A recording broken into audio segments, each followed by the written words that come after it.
Created live on Fireside. Welcome. I'm Lori Lee Binstock, and this is a Trauma Survivor Thrivers podcast.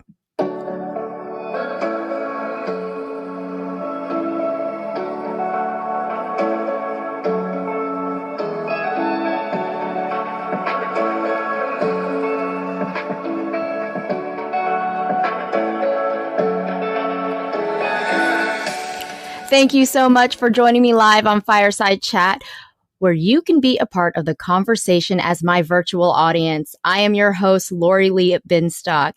Everyone has an opportunity to ask me or our guest questions by requesting to hop on stage or sending a message in the chat box.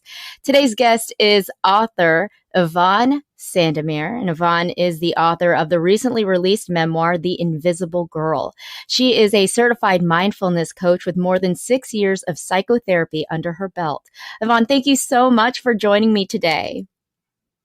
Hi, Laura Lee. It's an absolute pleasure and honor. Thank you for having me. Well, I mean, your memoir, The Invisible Girl, you share your personal story as a trauma survivor. Can you talk a little bit about your story and your purpose in writing your book? Absolutely. I am a survivor of childhood trauma, and the core reason for writing my book is because it's not just my story. It's millions of other people. There are currently 42 million survivors of child sexual abuse in the United States alone. And so I really hope my story will help victims who haven't yet come forward, as well as aid in preventing child sexual abuse altogether through awareness and education. Because right now, 1 in 3 girls and 1 in 5 boys will be abused before their 18th birthday. Yeah, the numbers are startling. It really is. The numbers are very startling. So my goal is to provide information, education, and awareness to not only survivors, but anyone who knows and loves a survivor. Because a lot of what I've talked about is how you can support someone who is in your life. And it does take a village to heal from deep childhood trauma. Right. And you said it's a lot of people's story. It's my story. I was sexually abused by my father, which, I talk about this a lot. It's really hard when someone you trust, or the person who is the only person who's there that you are, who's expected to take care of you, abuse you. That can do a lot to you. Oh my gosh. And let me just tell you, and that is why we have to get information out there, because stranger danger no longer applies. 90% of the time a child is assaulted, it's by someone they know, love, and trust. So this is people that, the people that you think you can trust the most with your children are the same people who are most likely to harm your child. We're talking coaches, we're talking teachers, we're talking clergy members, we're talking members of churches. Everybody that you think, I go to the same church as them, that's their coach or that's their teacher. These are the very people that we have to be the most aware of when our children are around them. Right. I mean, well, that's a thing, though. What do you do? And I think this is what's great is that we're talking about this now, being people that we know so people can be more aware of it. But for instance, for me, it was a relative. It was literally the only person that other people thought I could trust. Right. And that can be really tricky for a child who is being abused by a family member, or like you said, someone that the family trusts, like clergy. Right. And, and that's why I say that prevention really starts within the home. And it's so important that people understand that it's not just strangers, it's the people that you think you can trust. And that's why it's so important that I advocate that parents not force their children to hug family members, Mm-hmm. not to force them to show affection to anyone, because that's where it starts. That's where that child just learned that it doesn't matter how I feel. I have to do whatever this adult wants, because if I don't, I'm going to be considered rude or get in trouble for not showing affection. And because the family's incest is so prevalent. Mm-hmm. It's so prevalent. And that's why it's so important to start within your home, within your own family, giving children the permission to decide who they want to show affection to and who they don't. Because they need to know that it's their body and they have control over who touches their body. And if we tell the kids, I mean, oh my gosh, I can't tell you how many times when I was a kid, we'd go to family functions and, one of my uncles molested me, and he would be there and he would want to give me a hug or approach me, and I would really try to avoid him. And, my family would, oh, don't be rude, Eve. You got to go in and say hi to your uncle. Don't be rude. And so you instill that in these kids' heads that they're being rude for speaking their voice. Right. I like to think that at least the people I know now in my life, the mothers I'm friends with, they don't force their children to hug if they don't want to. Sometimes it's just a high five or, whatever the child chooses. But Right. there's still that generation of people who are like, you hug your parent, your grandparents, or your uncle or your aunt, or anyone who is trying to be nice and give you a hug. And sometimes they can make other parents feel guilty about it. How do we get over that? Well, that's breaking the cycle. It's saying, I don't want for my own family what I had. It's, for me, fortunately, I was able to really learn from everything that I've been through and really be mindful of how to protect my girls and how to keep them safe. And something that, I want to make sure that parents know, as I've heard this, oh, I don't have to worry about my child. We have a good job. We live in a good neighborhood. They go to a good school. It's important that people understand that every single child is at risk of being a victim of child sexual abuse and incest. It exists at every socioeconomic level, across ethnic and cultural lines, within all religions, and at all levels of education. No child is immune to it. So if you've been a victim yourself, the best way for me that I found how to break generational cycles is through therapy. Because through therapy, I was able to become aware of things that, how when you're in a situation, things are so much clearer when you're outside looking in. And so what therapy allowed me to do was to take myself out of being an adult and say, okay, what happened to me as a child that I don't want to repeat? And for me, it was not leaving my kids with strangers. For me, it was they stayed with me. I supervised them. I took care of them. I protected them. And it just takes finding the courage to know that you can break that cycle. Everyone can break that cycle, but also everyone needs help. No one can do this alone. And that's why I advocate therapy so much, because it's because of therapy that I am where I am. I couldn't have achieved this level of success, this level of awareness, this level of psychological intelligence and emotional intelligence that I've gained had I not gone through therapy. And so it's identifying the cycles and then working with your therapist to not repeat it. Absolutely. So you were able to seek out therapy. Yes. When was it? Because you were abused as a child. When did you muscle up that courage to tell somebody? Because I mean, I literally didn't tell anybody until 20 something years later, and that was Right. just in 2020. And this happened to me like over 20 something years ago. So hmm how were you able to say, no, this is wrong. I need to tell somebody?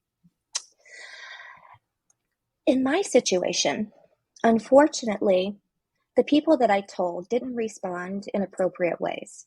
Mm, They responded by minimizing, by justifying. And so I endured so much trauma, so many molestations, so many assaults that I eventually stopped telling because I realized that it didn't do any good. So I kept it to myself all through, I mean, the first time that I told my mom that I was molested, I think I was 7 because wow. I had been molested at 4. And then the next time I told her that I was molested, it had been by my uncle, and it was very much minimized. And so after that, when more things started happening, I just kept it to myself until I was 36 years old.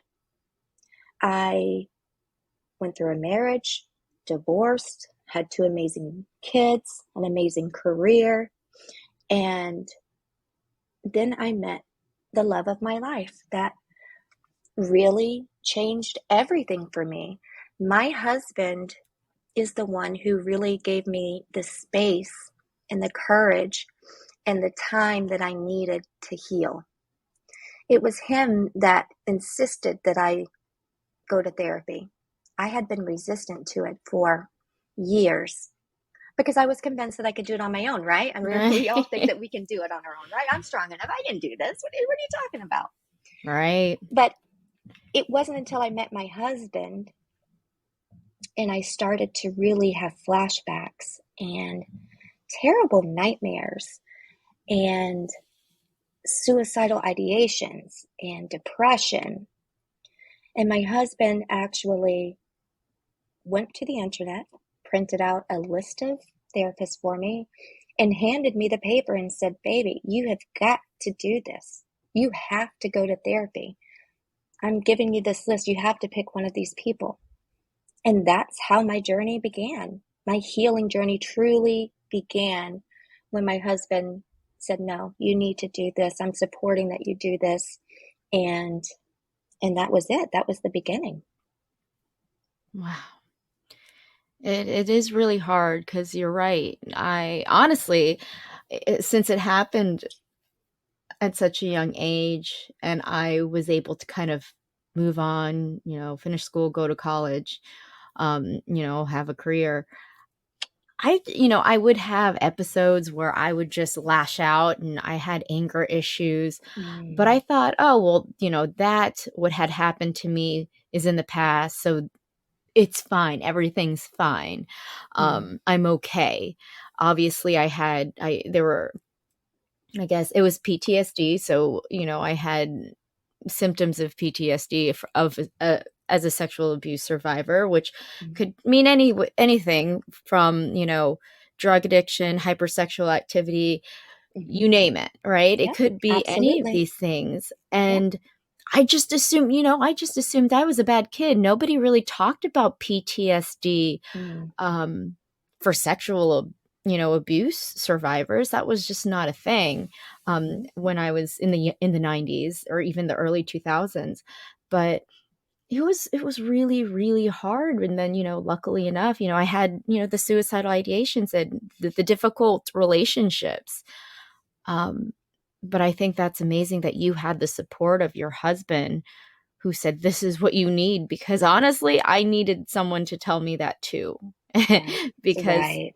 that was my husband. He set me up at a treatment center where I was gone for 31 days. And Oh, my goodness, my life now compared to what it was 2 years ago is vastly different. So there is healing, but I don't think you can find that healing by just figuring it out on your own. Absolutely not. It's so complex. There are so many layers, so many things emotions and thoughts that are connected to your childhood that you have as an adult that you just don't even realize that it's connected. And so I actually experienced the same thing as you as far as being very angry. My anger monster is what I call it, which is that didn't come out until I was 36 because I had stuffed everything down so deep, and I had, I'm always the positive one, always laughing, always making everybody else feel good. No one ever thought that anything was wrong with me because I didn't let it show. Right. So when I met my husband and I felt safe, and that's when my psyche opened wide open and said, okay, it's time to deal with these things. I would lash out with punching and kicking and just I would anything that I could do. I mean, I would harm myself. I was just so angry. And one thing I learned through therapy is that whenever I have an intense emotion about something, now I really think about and say, does this remind me of something that happened to me in my childhood? Because chances are that they're connected, and the thing that you think that you're really angry about isn't actually what you're angry about at all. Absolutely. And it's displaced anger from your childhood that your body has to release somehow. And if you don't release it through therapy, you're at risk for depression. You're at risk for substance abuse. You're at risk for promiscuous behavior. You're at risk for just being in not good situations. You'll tend to self-sabotage yourself. Yes. I am the queen of self-sabotage, let me tell you. Oh my goodness. Gosh. Yes. It's like when my life seemed like it was at its best, and I'm saying best in air quotes, right? I completely would blow it up. That's what happened with my first marriage. Now, there were issues within the marriage, don't get me wrong, and it was a marriage that should have ended, but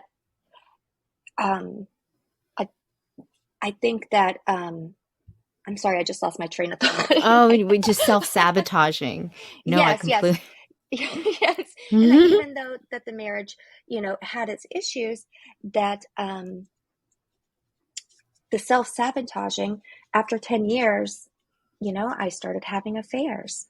I started, stepping out in the relationship. And that was because I was seeking something from these men that I didn't have as a child. I was seeking validation. I was seeking acceptance. I was seeking love. And in my mind, sex equaled love. Yeah. And in my marriage, we didn't have a very sexual relationship.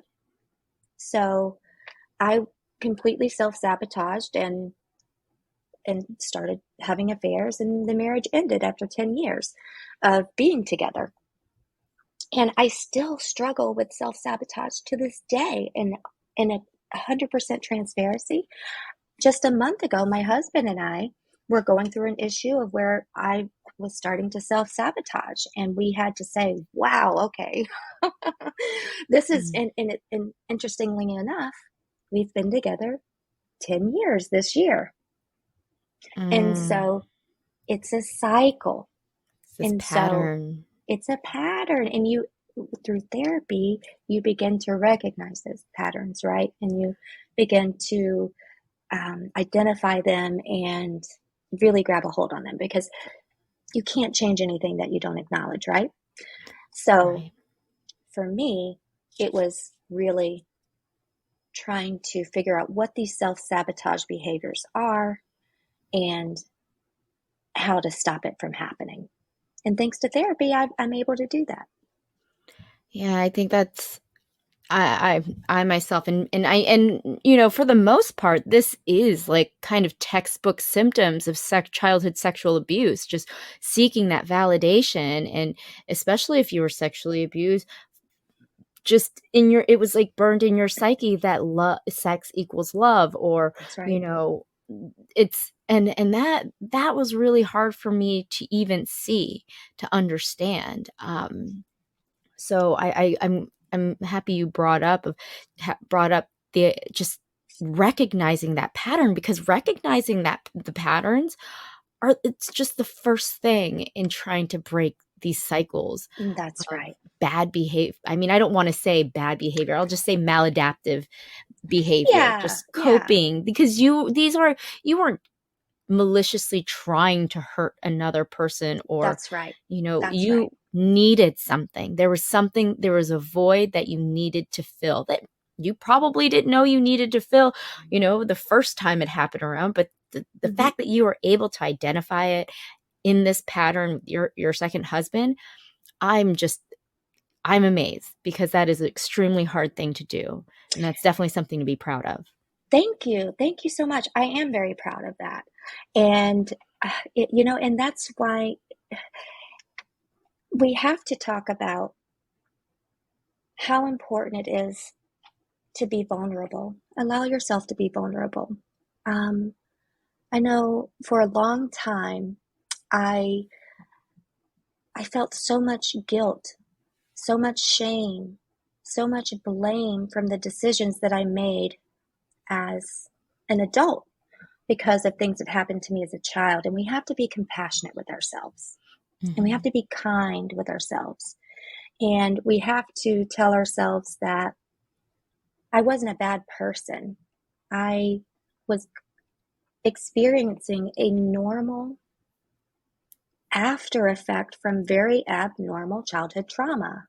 Mhm. And that's why it's so important that I wanted to be so honest about my mistakes, because it's really in examining your own mistakes that you can really understand your part in everything. And you have to understand your part to begin healing.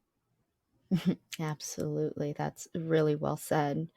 Um, and I do want to talk about, breaking the generational cycle of abuse. You did talk about, obviously not allowing or forcing your children to hug other adults. Um, but I did hear you say, not leaving your children alone with other people. Yes. And I think it was like on TikTok or something. There's a mom who always talks about, keeping their children's, autonomy, not forcing them to hug other people, Hmm. Hmm. or adults. But she also discussed not allowing her children to stay the night at other people's homes. And I Yes. found that interesting, because yes, and I think it may be different for me, because, it was just dangerous in my own home, and my dad never allowed me to stay the night at um other Mm. children's homes. So I'm just curious, so where you stand with that, and I kind of want to talk about that a little bit more. Oh, sure. I absolutely did not allow my children just to sleep over, unless it was people that I really knew and really Mhm. trusted. Um, and for me, because I had no supervision and so many things happened to me at sleepovers, when I was at Mhm. other people's houses, I was just so much more aware of that. And so I absolutely did not allow them to sleep over unless I knew the family very well.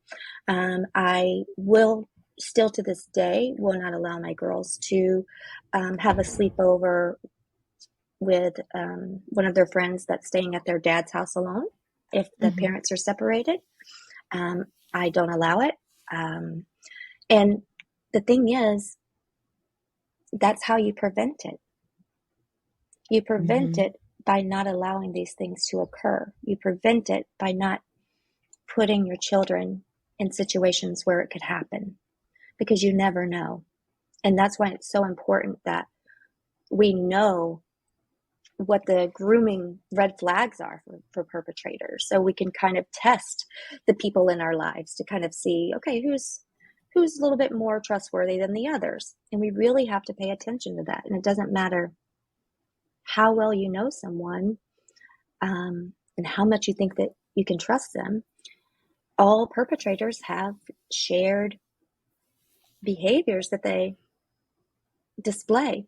And so as far as allowing them to be with their friends, it would be in group scenarios. I would allow group sleepovers, or I would invite them to sleep over at my house. And that way my kid wasn't, deprived of having that time with their friends. They just did it at our house, and we made it fun. And, and that's another way to prevent it, is by keeping the sleepovers and things in your own home. Yes, I think that, I do let my daughter stay the night with her friend. She's 7, but we're also really good friends with, the parents. I think she's only had a sleepover at their house, and then at their cousin's house. So that being said, what do we look out for? Because a lot of people don't know if, even group settings can Yes. potentially be dangerous as well. Absolutely. Absolutely. And that's why we have to look out for these things. So the thing to know about predators is that they're very manipulative. They're sly. The first thing that a predator will do to gain access to their victim is to gain the trust of the parents. So if you have a friend who is they're trying really, really hard to convince you that you can trust them, someone who jumps at every opportunity to volunteer to do things with the kids alone, if they're not going to be any other parents around, if they just are just so interested in being around the kids. People who tend to enjoy the company of kids more than they do adults is also a huge red flag, because that is a technique that they use to gain the trust of the child. They find shared interests, such as music, such as gaming, or whatever, and they use those shared experiences to have a reason, quote unquote, to be with your child, to spend time with your child, and it can eventually lead to asking to be alone with that child, and etc. So you want to look out for any adult who is really trying to be a confidant for your child, because that should only be the parents or a therapist. Any other adult outside of the family or that support system, they shouldn't be a confidant to your child, because that's their way of manipulating the child by saying, I get you, I know what you're going through, I understand you. And it's their way of eventually convincing the kid that they know them better than even their parents do. And that causes a wedge. So anytime you have someone who's wanting to spend a lot of time with your child doing activities such as that, be aware.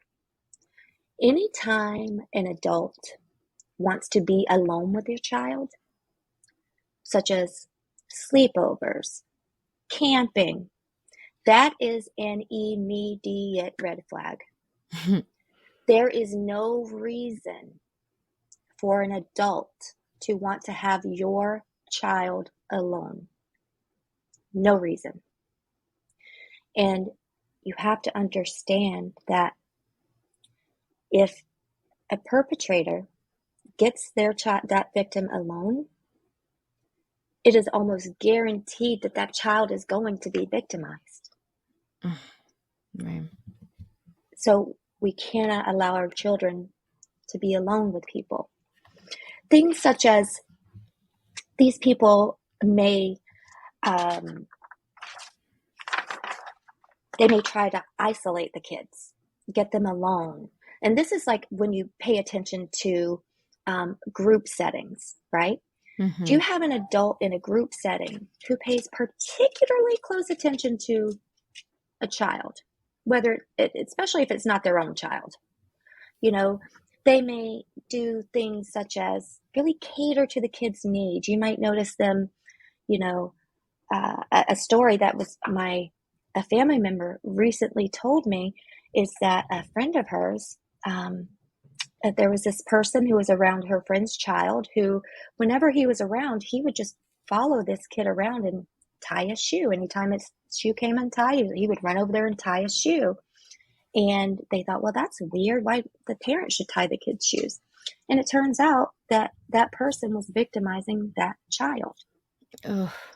So behavior such as that, they're really concerned about the child, paying a lot of attention. If they're staring at a particular child, they don't have to say anything. If you notice someone just staring at a child, or they just tend to stare, that's something to be aware of. And another thing that perpetrators will do, and this is more of a group setting, they may talk openly about sex, openly about nudity. They may, something for parents to listen out for if they notice an adult commenting on a child about their development, or, oh, look how she's developing, or wow, she's really growing up, or wow, she's really, filled out. Those are things, because no child should be sexualized in that manner. And so they use those tactics to desensitize not only the kids, but the parents. Yeah. And if a kid hears this perpetrator talking about these inappropriate things with other adults or in a group setting, they think it's okay.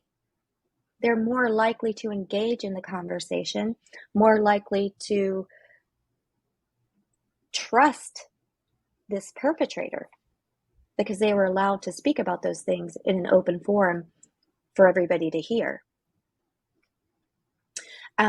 Something else, if you notice someone is touching your child a lot, and they particularly do it in your presence. If you have a friend that every time they're around you, they're like, come over here and give to your child, come give me a big old hug, or they're, or they put their arm around them, or they touch their arm a lot. Or if you notice anyone with their hands on your child in any way in front of you, and it's a consistent thing, you want to be aware of that, because that is a perpetrator's way of desensitizing the child to their touch. And when they see that the parent is okay with that person touching them, they feel they will be more vulnerable if that touch escalates. Right. So there are so many different tools that we can look for, so many red flags that we can look for, and we just have to be mindful that we don't see this behavior from a friend, a family member, and say, oh, that's okay because that's a friend or that's a family member. Right. That's when it's not okay. I mean, it's not okay anywhere, but It's never okay. Any type of that behavior around your child is a red flag. And, I hate to say it, but especially family, because we tend to trust family so quickly. So, oh, that's my brother, that's my cousin, that's my dad, that's my grandpa. They would never. Right. But sadly, it happens. And, one thing I need to correct right away, because I realize I keep mentioning men who have, the fathers, the brothers, but we need to, make it very clear that there are also women abusers out there. Women need to be watched just as closely as men do. And so to never just automatically assume that your child is safe because it's a woman. You can't assume that about anybody until you really get to know them, their history, how they grew up, their healing, how they've recovered. All of those factors you have to take into account when protecting your child.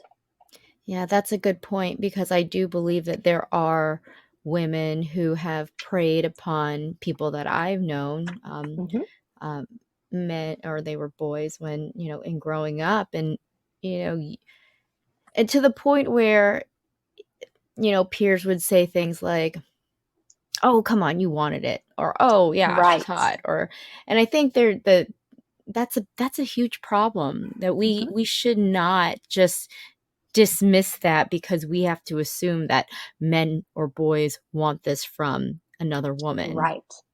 The big thing that I say about that is this. Boys and girls are equal in the sense that consent happens at the same time. No boy or girl has the right to consent to sex unless they're 18. If you have a boy who was approached by an older woman, it doesn't make them masculine for them to lose their virginity at a young age. Right. Can we just say that? Yes, we can just say that, yes. Because so many times I've heard, "Oh, well, he lost his virginity early, so he's this big man." I'm sorry, you just celebrated your child being abused. This is what I want people to hear. Mm-hmm. If you have a teenage boy, 14, 15, 16, 17, and they've had sex with someone 19, 20, or older, your child was molested. Your child did not just lose their virginity at an early age. Your child was molested. And the woman who did that is a sexual predator. Mm-hmm. And we have to bust this myth that somehow boys have just, they have to get out there, as soon as they can and start having sex. That's what's creating this huge problem in society of sexualizing women. Is you have these boys being celebrated for sexualizing women by having sex early, when really they are just being abused. And now they're saying, "Oh, so that's what women are for." Right. That's another act. They're acting out their own abuse in the ways that they treat the women in their lives. Bingo. Yes, I know that there have been people in my lives, friends in my lives, whose parents or father actually found someone to have sex with them, Ooh, to lose their wow. virginity. Wow. And I don't even know if those same friends know that was a problem, or if they think it's a problem now, or if they're even dealing with issues from that. But yeah, it's weird, and it shouldn't, and that's not okay. Right. It's not okay. It's not okay at all. Boys have the right to grow and develop naturally, the way that they're supposed to, without this forced sexualization that seems to happen with the boys. It's, they have their first girlfriend when they're toddlers, and they're like, "Oh, go kiss your girlfriend." It starts that young, though. Right. It's like, we can't do that because you're teaching. That's everything that you do and everything that you model is affecting your child. Right. So it's just so important that parents understand that their boys don't deserve to be abused, and encouraging them to be sexually active is encouraging and condoning their abuse. Right. It was interesting the other day on the playground. My daughter, she has a friend who she's really close to. She plays baseball with him, and one of her other girlfriends was like, "Hey, Olivia, your boyfriend's here," and I was like, "Okay." And so my daughter said, "Don't say that to her friend." Good. And then I talked to her afterwards. I'm like, "Do not let other people say things like that." If That's right. whether it, she was like, I'm just glad that, so and so didn't hear it. And I'm like, but I'm glad you told your friend that that was not okay. That's right. And you need to be able to tell that to anybody, even if we say something like that that bothers you like that. I want Hmm. you to be able to tell us that that's not okay. Absolutely. Every Mm. child has to have a voice. They have to be able to speak their truth. And by her speaking out and speaking up is a testament to how you've raised her to use her Mm. voice, that she doesn't have to accept that. So good for you, Mom. Good for you. Well, that's one of the generational cycles I was trying to break because I did not have a Yes, voice as a child. That that's was one right. thing that was, I'm 30, I'm 37 years old and I'm still trying to find my voice. So I just did not want to make that a big deal for my daughter. I wanted her to just have her voice. Right. So yes, that was extremely important to me. But I do want to ask, when should we suspect, or when should someone suspect that their child may have been victimized, and how do we talk to them about that? That's actually very important. There are a lot of signs and symptoms that children will display if they've been abused. Change behaviors. If you have a really mild mannered child and just all of a sudden they become very aggressive or anxious or depressed, we need to kind of dig in a little bit more and find out what has caused that behavior change. You may notice these kids will start self-harming. And this is something that I have to say, and I am going to say this with as much enthusiasm and as I can. Self-harm behaviors. I have heard so many people say, "Oh, they're just doing it for attention." Mm, Guess what? You're right. They are. They are crying out for help. They need your attention. If they mm-hmm. start self-harming, that is a cry for help. It is not Absolutely. something that someone does just because they want, someone to feel sorry for them. Right.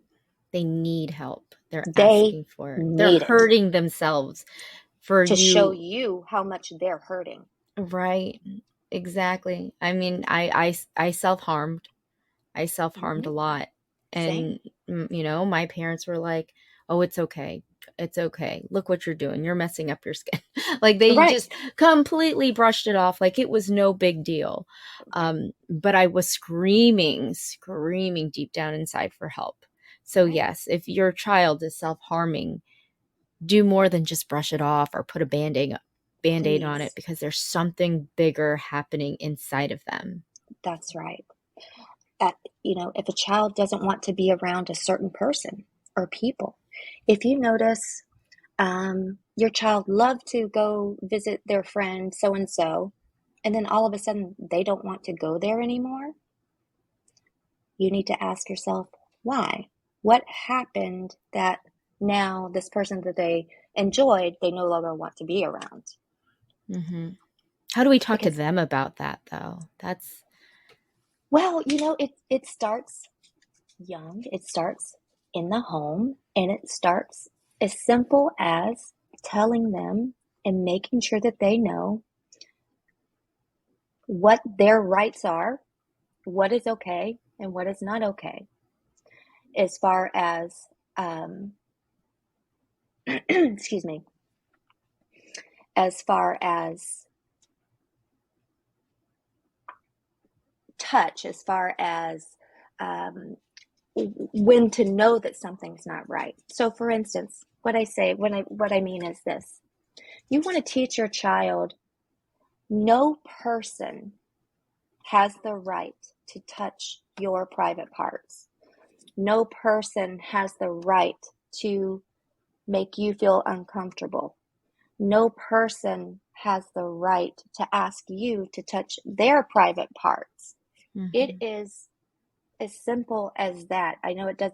I say simple, and maybe it's not as simple as I think it is, but it's as simple as that. It's them understanding that no one can look at their private parts. No one can touch their private parts. No one should ask to look at their private parts. No one should ask to touch.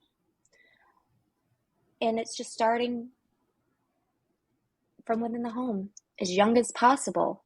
And that's why I say not forcing your child to hug someone is starting the process of telling them and teaching them about this and how to protect themselves and how to speak out if it does happen to them. Absolutely. There's actually there are kids' books. There's one book called Don't Hug Doug, because Doug doesn't like hugs.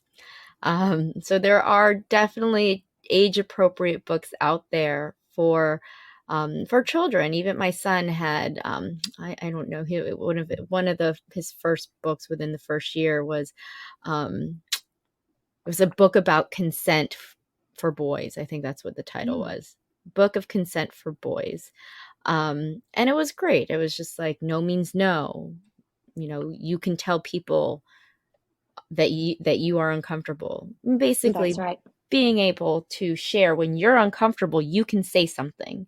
That's and you right. should say something, and you should keep saying something until someone believes you. Yes. That's it. Another thing, when I was being abused, one of my abusers would buy me clothes, give me money.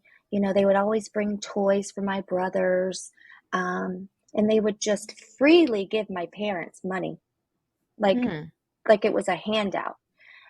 So that's something else. If there's a person in your life that is being really, really generous, oddly generous, that is buying clothes for your kids or toys, that's not okay. That's weird. That's weird. And I know a lot of people would be like, oh, that's so nice to have somebody in the kid's life that's going to do that for them. No, that's what the parents are there for. That's the parents' job, to make sure that they have money, to make sure they have clothes, to make sure that they have toys.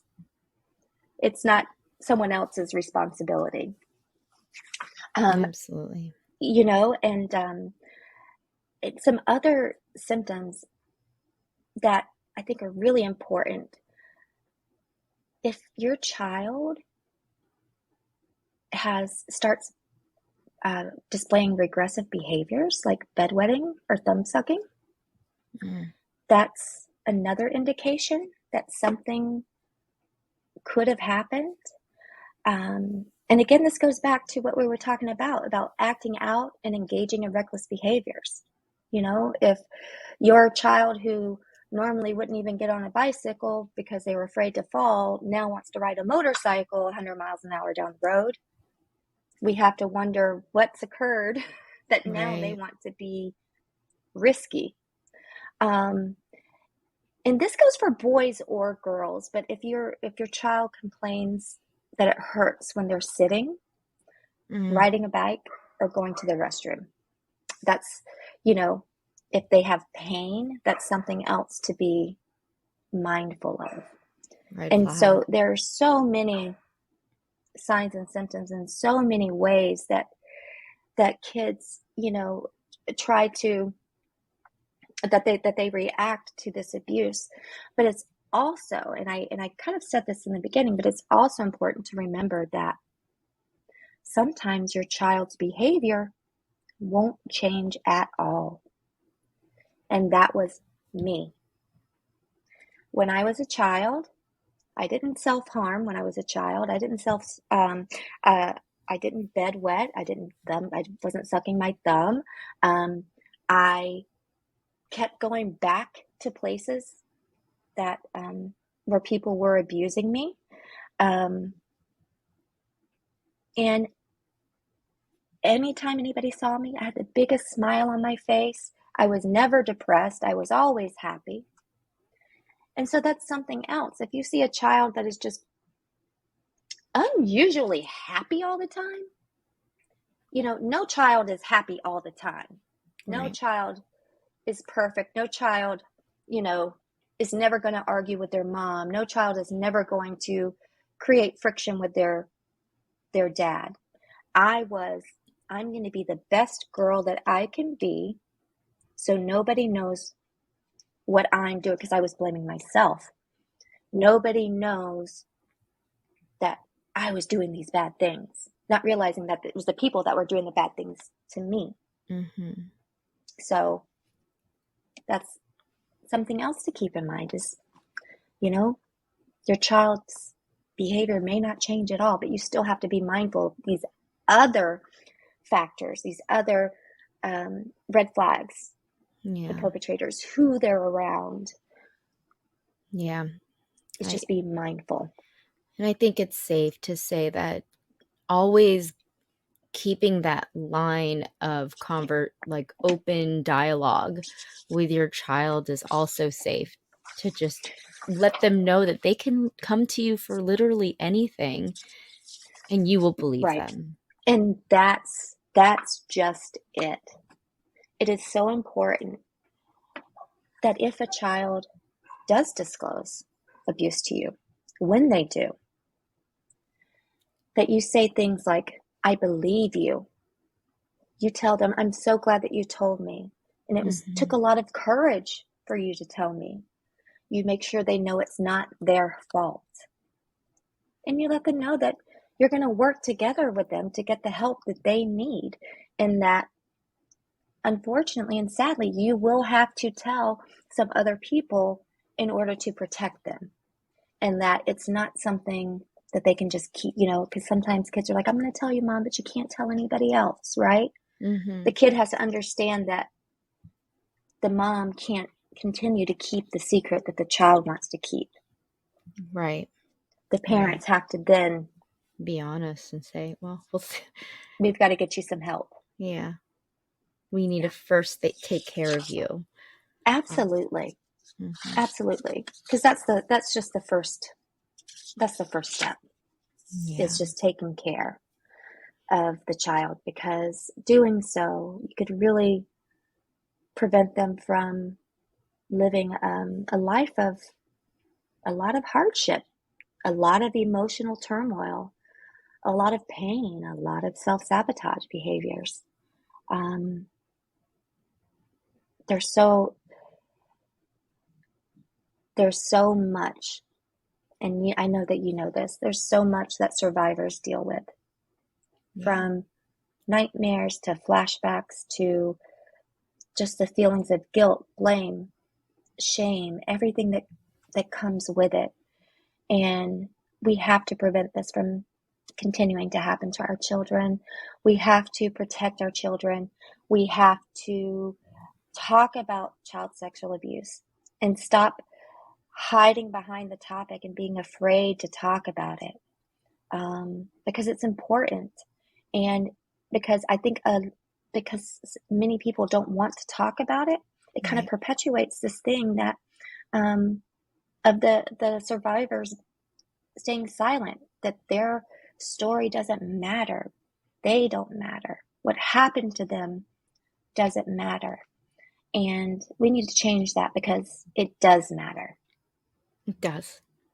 100%. It does, because these things that happen when you're a child, they have lifelong consequences until you're able to get the help. And we don't want that for our children. No, because it took a long time for me, and it took a long time for you to realize that there's something better than PTSD and dealing with the ramifications of this abuse. So I think that we Absolutely. It is okay. You need to get the help.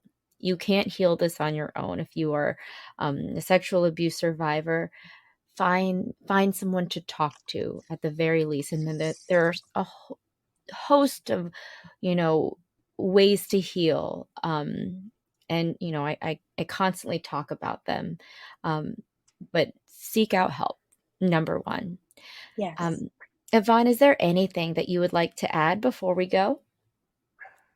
I just want to thank you so much for having me on. And if anybody would like more information about my memoir or anything, I do have a book tour coming up that I'm very excited about. I'll be traveling all over the country to California, Texas, all over the place. So you can find those details at www.theinvisiblegirlmemoir.com. Right. Yes. And you can also click on that fortune cookie there to get to that website. Yvonne, thank you so much for coming on.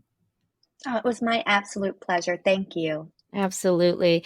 That was Yvonne Sandomir, certified mindfulness coach and author of The Invisible Girl. For more on Yvonne, visit my website at tstpodcast.com. That's the letter A, tstpodcast.com. And again, you can also click on that fortune cookie and that'll take you straight to her website. She has contributed to March's issue of Authentic Insider, which you can find at my website. And if you haven't already, please subscribe to my email list to get Authentic Insider magazine in your inbox monthly. We are taking a break next Thursday, but we will be back the following Thursday, March 31st, when we go live on Fireside with Michael Gagliardi. He's the author of The Devil Take the Hindmost, a true story of terror. And you've been listening to a Trauma Survivor Thrivers podcast on Fireside Chat. I'm Lori Lee Binstock. Thank you so much for being a part of the conversation. Take care.